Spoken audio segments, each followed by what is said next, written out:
Hello, NWF Army. Welcome back to the NWF PowerPod. I'm coming to you from Old Bone Crushers once again.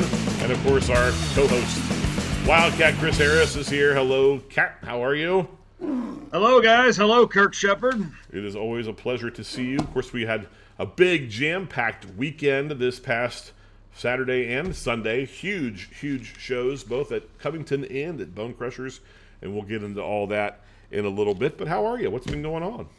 I'm good, man. I love it when we have double shows like that. I love a busy weekend, and shows that the NWF is on the road and doing great.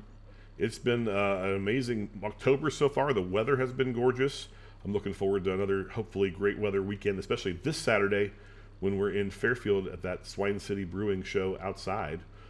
This is our season-ending event. Yeah. So, hopefully the weather holds up and it's not always blazing hot there. So hopefully it's not too chilly towards the end of the night. We'll be Look all at right. that. And we'll make sure it is starting a little early to make sure we have enough sunlight. So make sure you get there for that one. The doors open at 5 and the show starts at 6. Hey, are you a horror movie fan? Kirk, I saw this in our little pre-show notes, and I am not going to be a good player with you today. It's all good. No, I do not do horror movies. I do not do haunted houses. Well, luckily the rapid fire questions got us a variety of answers if you ever do decide to dabble in the scary movie genre. So let's take a look and see what our roster has to say about their favorite scary movie of all time. Favorite scary movie, that is Sphere. Nightmare on Elm Street. Frankenstein. My favorite scary movie is probably Scream. I don't know if you would call it a scary movie, but a real big fan of Fire Walk with Me. I don't like scary movies. I'm not to say Jaws. Insidious 1. Probably The Conjuring 1. Strangers. Friday the 13th. My favorite scary movie is the original Halloween. Ooh, Halloween. Halloween 1978.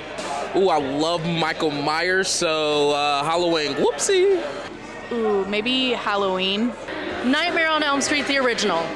I don't do scary movies. If I had to, maybe the Saw series. That's probably one I could watch. Scream.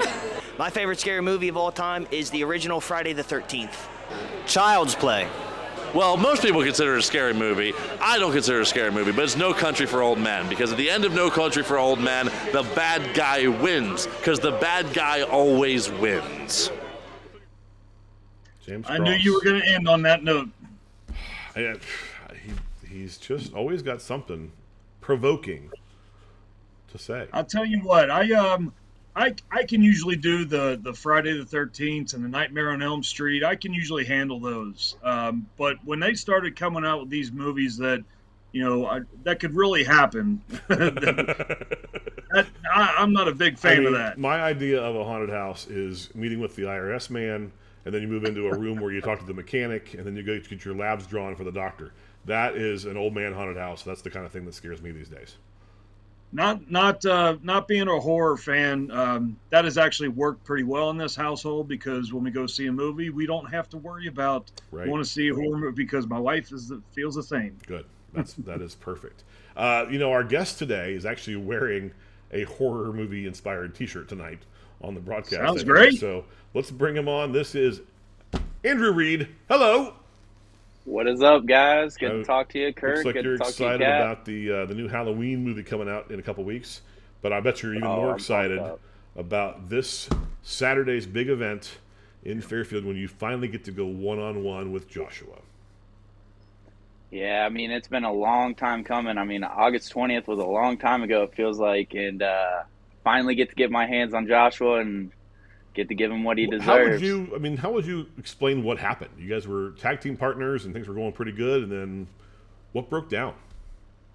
Well, and that's the thing. Me and Joshua, we had a great relationship. We had great chemistry in the ring. We were a dominant tag team, but as soon as Nikki Victory got added into the mix, it seems like all of his attention went from keeping our tag team championships to degrading her. And to be honest with you, Yeah, you know what? It was whatever at the beginning, but then it got old real quick, and I got sick and tired of seeing him just put her down constantly. And honestly, he punched me first, so after that, it was all bets are off. Yeah, I think he probably regrets that move now because, although who knows? He's not the brightest bulb in the store. He maybe doesn't have any thoughts about it at all. But I think he's going to regret that this weekend. It's going to be a great time this Saturday at Swine City. We just had a Bone Crusher show on Sunday, and you are the first real future star to make it to the main roster when we started doing that kind of model, and that was like 5 years ago. Like today or something, right? Or what? Yeah, actually, well, so I started training 5 years ago on October 3rd. So it's been a wild ride, and it's gone quick, seriously. But with the Future Stars brand, I've always it's always been close to my heart because I feel like I was right at the catalyst, right when it was being revitalized, and it was just great to be a part of that, and I just feel honored to carry that. That I was the first. Was against Alex Hayden, and you had not wrestled him in a singles match again until this past weekend. Yep. Yeah, it's kind of crazy. I mean, you couldn't even really write a story like that, you know. I definitely did a lot better this past weekend against Alex Hayden than I did 5 years ago. I'll tell you that. I bet. That's exciting. That's really cool. So, we haven't seen the list yet for the Royal Rumble this weekend, the NWF Rumble that's for the Tri-State title, but chances are pretty good that you might be in that too. So you could have a big night this Saturday. I'm looking to have a big night, and it's wild because when you think about it, championship opportunities don't come very often, and I don't want anybody to think that I'm overlooking the Rumble. But on that same note, a lot of my focus has been on this matchup with Joshua because I'm telling you, this finale at Swine City Brewing, our last show of the season there, I'm trying to make it Joshua's last show for a while because of all the comments he's made, just how degrading he's been. I'm just sick and tired of him. So I think the NWF Army wants to see me give him the beat down he deserves. Kat, you got any words of wisdom for him? Any advice for how to approach two? I mean, we're going to find out here again in our way back segment that you have had lots of nights where you've had wrestled twice. So any advice to him for how to approach that? Well, it's definitely double duty for him. He needs to concentrate more on Joshua. That's, I think, where his passion is right now. Take care of business there. But it's almost like it's an added bonus to be able to get in there with the Rumble, and it's a bonus for everybody to have that title on the line. So, yeah, man, I have faith in you, man. I have seen this kind of. Andrew Reed and I have had conversations. I've seen this from afar, and I remember just kind of taken back, and I saw how the success of him and Joshua, and they were a great tag team. But there was just one day that I took a look at Andrew Reed, and I was like, this guy, I see so much more potential in this guy. He could be a superstar. He could be a face of the NWF. And I sat back and I watched, and as he said, as the Nikki thing unfolded, and especially during those 90 days, as we watched the disrespect and, some would call it abuse that Joshua put on Nikki, I know that he wasn't concentrating so much on the titles, and that was a lot of what was building inside of you. But I also saw him you never saw Andrew Reed really partake in anything like that. Anytime Joshua was doing his thing, I always tried to watch Andrew and see how far he was going to go with it.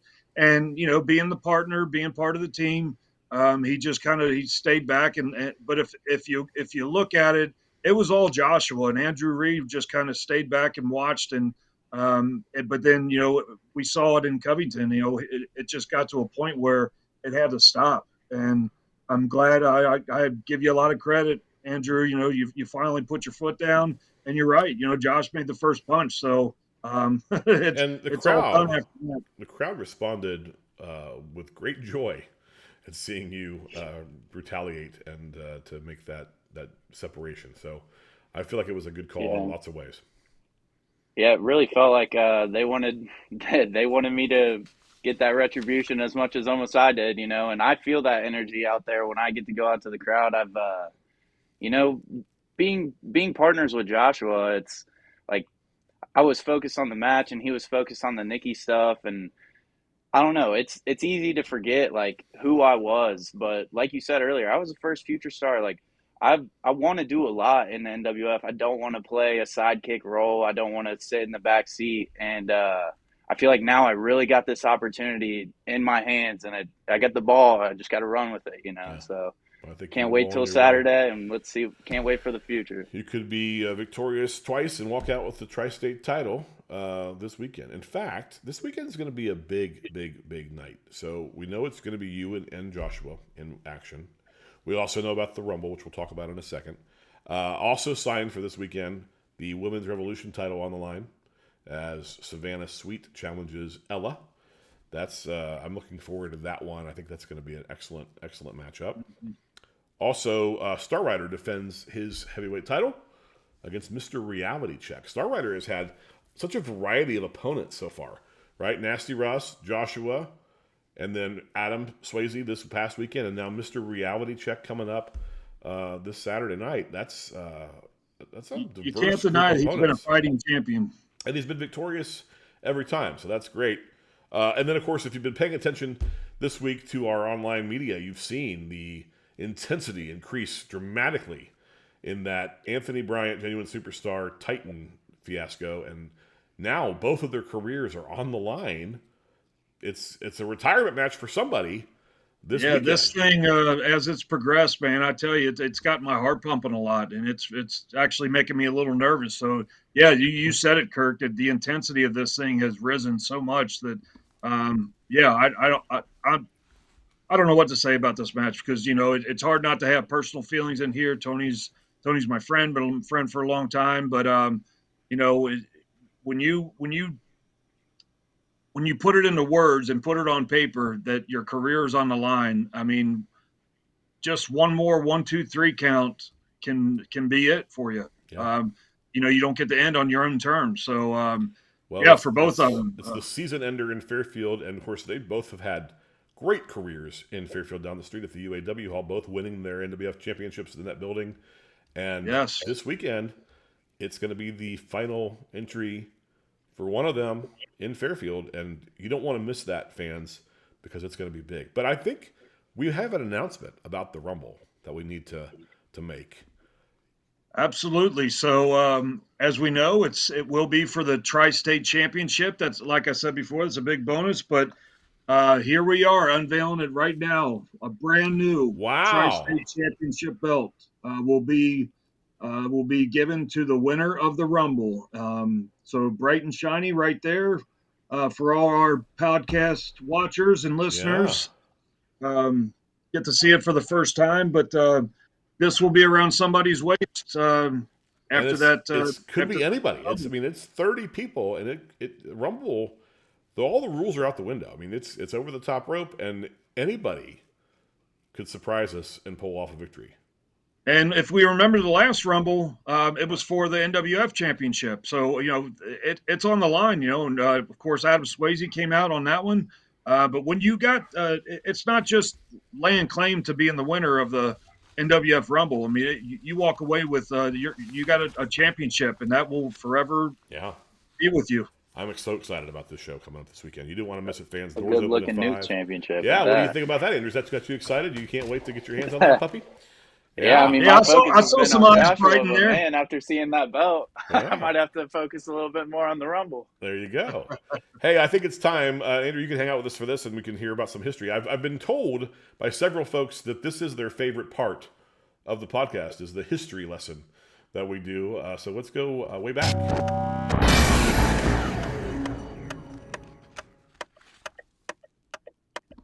So, this card, I should say, is from October the 8th, 1996, which is the same date as our show this weekend, only 20-whatever years after the fact. Let's see what you did there, Kirk. Yeah. I try to find things that are relevant. This one comes to us from the Price Hill Salvation Army, just like the one we talked about a couple weeks ago. Okay, here we go. Ike Jones with Cinnamon and Peaches in his corner. I remember Ike Jones. Yeah, he defeated Hustis Henry. Gator. Okay, all right. I've heard of Gator. All right, that makes sense.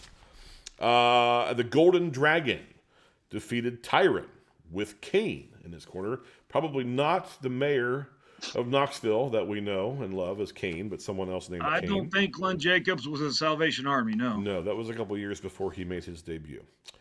In a tag team match, the Country Rough Riders, Billy Bear and Dozer Dave, defeated Beautiful Bobby Harmon and King Kahuna with the New Wizard.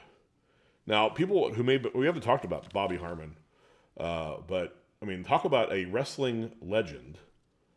Was somebody who wrestled for Vince McMahon Sr., I believe. Yeah. And then promoted shows in this area. And you know, he was, by this point, at least 50, if not 60, maybe, wrestling at that, in that area. Yeah. But he was the face of the NWF for a while there. Yeah, he was a champ. He was you remember who I beat for my first NWF championship? Was it him?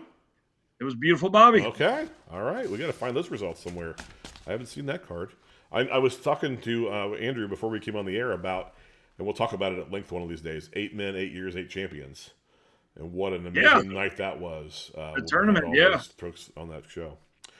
In a singles match back here at the Salvation Army in 1996, Chris Justice, who later became Prince Justice, who later became the Monster Abyss, defeated Mr. Majestic.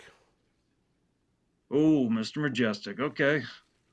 And then, I think Chris Justice did some handiwork in that. Okay. I'm sure. Another singles match. Wildcat Chris Harris defeated the unpredictable Jamat by a referee's decision. Oh, that makes me interesting to see how that turned out. I'm curious what that actually means. But then there was a battle royal to cap off the night. Just like we're going to have the Rumble this weekend. This was a regular battle royal.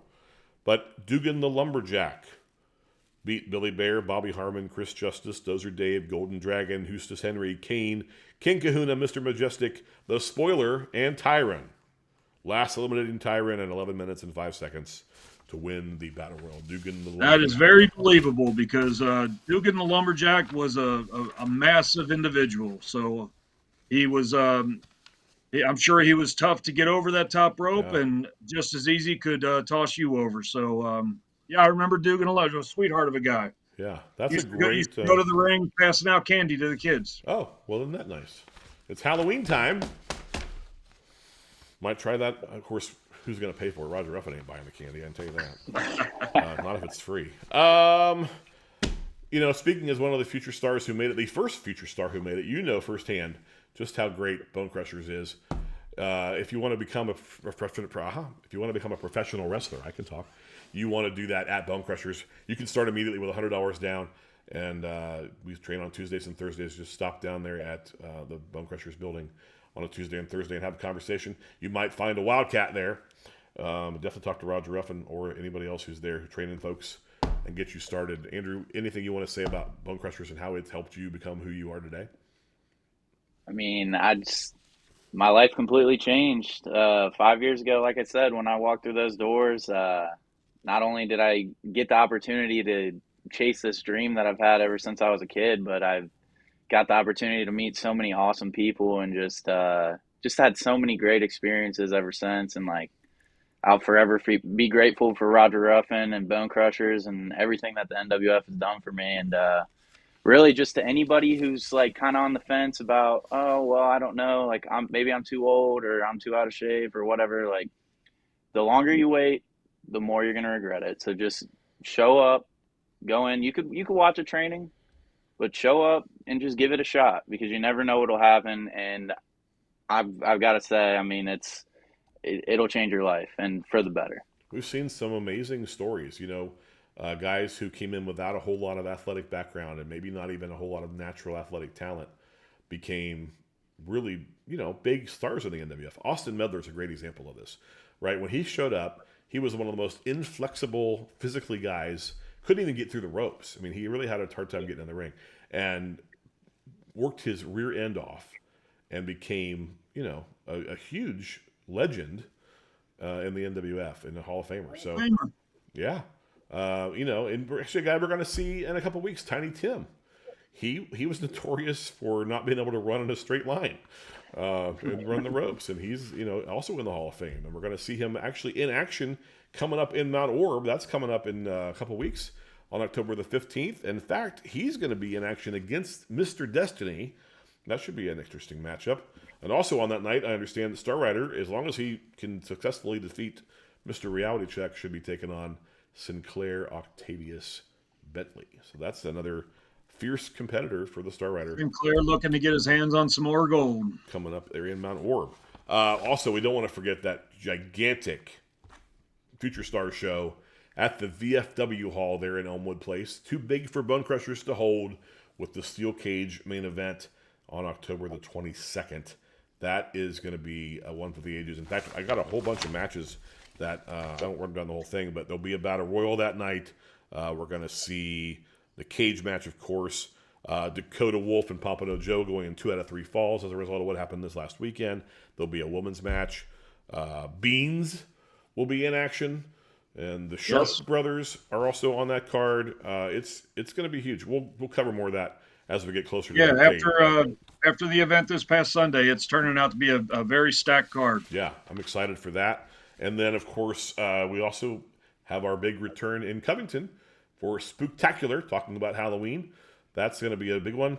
We'll talk about all that stuff, but one of the things that's exciting about that show, the return of the Eds. How about that? The Eds will make their return in Covington. Haven't seen those guys in a long time. November the 5th, we'll be back at Bone Crushers after we have that Future Stars event, and then also Burkus Brewing, Ludlow, on the 12th of November. More details to come about probably our. Yeah, we got a stacked November as well. It just doesn't stop, folks, and I can tell you that there's being plans made for things after November 12th that are going to be huge. Our anniversary show always happens in November, usually, so NWF Stuffed will be coming soon. We'll have more information about all those things. But don't miss any of the shows. Go to NWFWrestling.com, get your tickets now, and get ready to see this big Rumble match where we're going to see a brand new Tri-State champion with a brand new Tri-State belt. We're going to see Andrew Reed hopefully wipe the mat with Joshua. And you can go ahead and call that a grudge match because sure. I'll tell you, Andrew, speaking from somebody that was in a tag team, successful tag team, split up, and 2 guys that couldn't wait to get their hands on each other. So you're going to get in there and everything is going to come out. Everything you're feeling, all the emotion, just ride with it, man, and take that feeling out on Joshua. Just try to keep it in check, man, because it's still a wrestling match. So I don't want to see the match get thrown out for any reason at all. So yeah, man, just keep it in check. But unleash, man. Have at it. Don't hold back for the Rumble, although I'd love to see you be victorious twice. That'd be really cool, especially knowing that you are our guest this week and we can take credit for coaching you to the victory. There we go. Yeah, I'm looking forward to both opportunities. So it could be a huge weekend for Andrew Reed. So I can't wait, and hope everybody is out there at Swansea. How's that sound? New Tri-State champion Andrew Reed right now. Sounds great. I think that'd be awesome.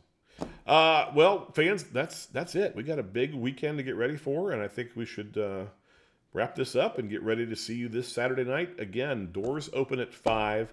Bell time is 6. To make sure we capture all the sunlight and we don't get too cold out there. But it should be good. I'm excited about. I love outdoor events. The atmosphere is such a fun thing there at Swine City and down the street. And somebody's career is ending. It's going to be Anthony Bryant or Titan. And that's a big deal.